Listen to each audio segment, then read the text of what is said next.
video, I will explain you how to create student interest survey. First, you need to click Add on, Coffee Form, and then Load Form Template. You can search Student Interest Survey. Just choose it, and then click Load Selected Template. Check the dashboard, responses, question, and settings.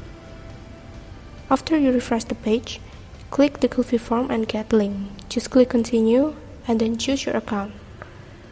Click Advance, and then go to Coffee Form, and then just click Allow. After you get a link like this, just copy it and paste it into your search engine. Now the form is ready to use. You can also edit the form in the Google spreadsheet. For example, in the question type, I want to insert a new row.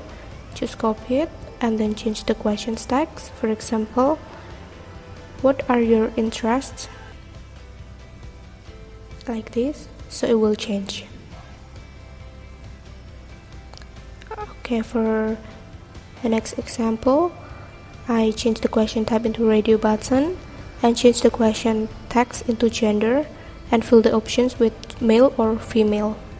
So it will show like this. You can also delete the row if you don't use it anymore, so it will disappear. You can also change the body background color in the settings, so it will change as you want. And then the last one, you can also change the title as you want. For example, I add the high school word, so in the form it will change like this. Thank you.